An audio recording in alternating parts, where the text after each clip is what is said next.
Kebijakan Kang Deddy Mulyadi yang sudah menjadi surat edaran atau SE bahwa genjet-genjet di Indonesia yang mau menikah biasa aja ya. Ya gitu dalam isi surat edarannya, biasa aja, jangan merayakan pesta pernikahan atau hajatan yang mewah-mewah, semampunya aja. Ini ya memantik reaksi dari seorang pengacara dari Tasikmalaya sepertinya ya, si botak-botak ini mengatakan Kang Deddy Mulyadi seperti preman katanya. Kok malah ke sana ya? Dan memang banyak sih orang-orang yang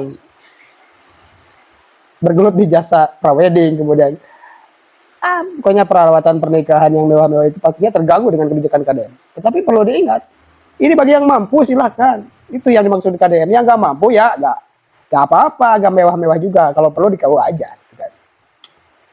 Nah, orang botak ini atau bapak-bapak botak ini lantang sekali. Ya, sepertinya kesal kepada KDM dari dulu ya. Coba kita lihat dulu ya. Mencermati kebijakan Gubernur Konten Deddy Mulyadi itu semakin hari semakin aneh.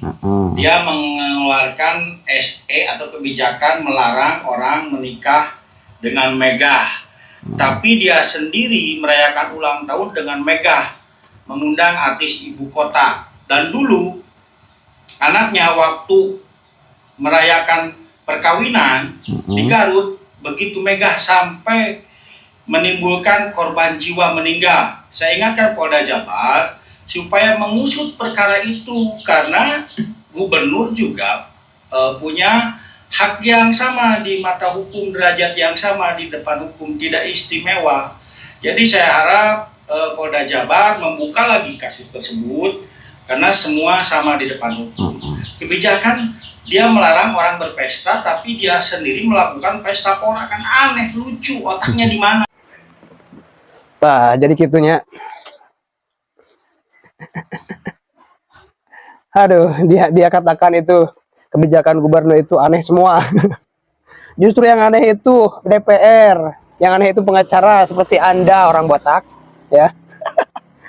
Si botak, di mana otaknya ini? Aduh, kacau.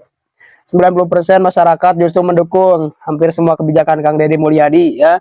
Dari mulai tidak boleh study tour ya, karena anak-anak sekolah study tour bukan malah belajar tapi malah benar-benar piknik aja. Kemudian ya banyaklah kebijakan KDM kemarin, mempermudah warga untuk bayar pajak kendaraan dengan tidak usah bawa KTP ya. Dan ada wacana lainnya nanti kembali nama, balik nama itu disubsidi hampir 100%, alias kita nggak bayar sepeser pun.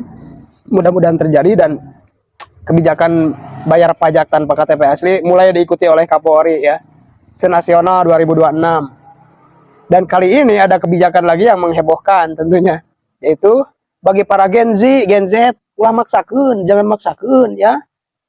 Ya, dalam walimatun nikah, perayaan-perayaan yang mewah dihindari kalau nggak mampu.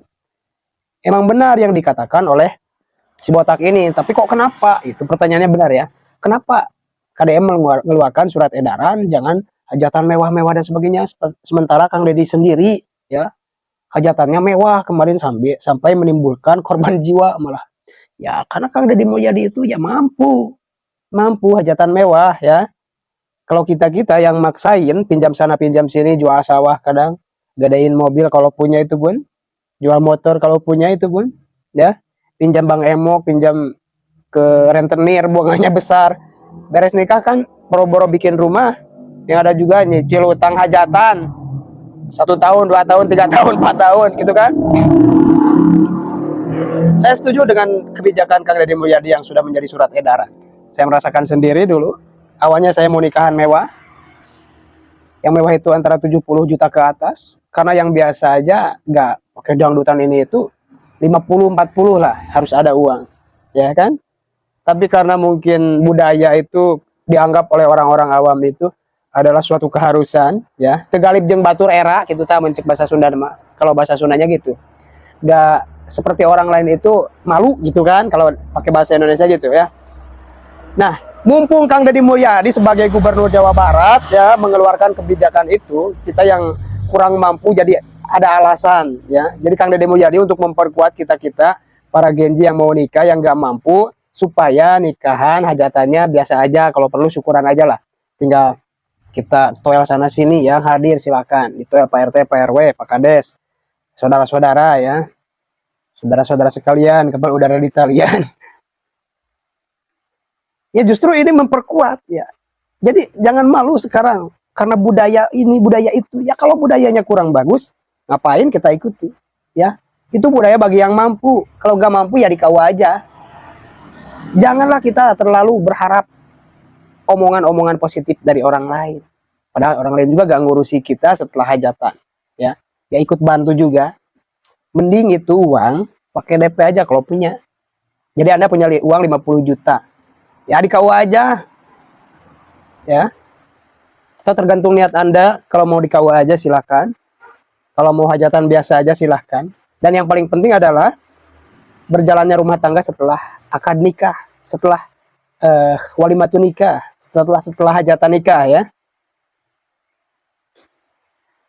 Wajar lah, selalu ada aja yang kontra terhadap kebijakan Kang Deddy Mulyadi. Wajar, karena ini negara demokrasi. Tetapi harus siap juga siapapun yang melakukan kritik, ada counter attack juga dari yang pro. Kan gitu. Gak apa-apa. Ya.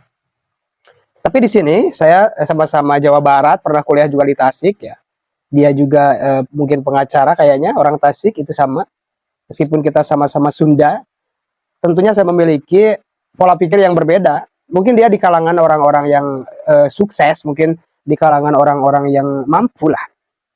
Memang kebijakan Kang Deddy Mulyadi ini imbasnya ya luar biasa, terutama bagi orang-orang yang mempunyai jasa prawedding, orang-orang yang memiliki jasa-jasa di pernikahan. Kan itu cukup terganggu seperti halnya dulu Kang Deddy Mulyadi mengeluarkan kebijakan tidak boleh study tour. Ya otomatis besoknya itu banyak yang nyerang gitu kan, daripada pengusaha jasa angkutan umum seperti bus kan. Ya namanya juga pemimpin. Kalau pemimpin itu harus tegas ya. Katakanlah kita menyelamatkan 1 juta orang, kemudian kita menumbalkan 1.000 orang. Ya lebih baik mengorbankan 1.000 orang dan menyelamatkan 1 juta orang. Jangan malah dibalik, kita menyelamatkan 1.000 kepentingan orang dan kita menyampingkan 1 juta orang. Ya.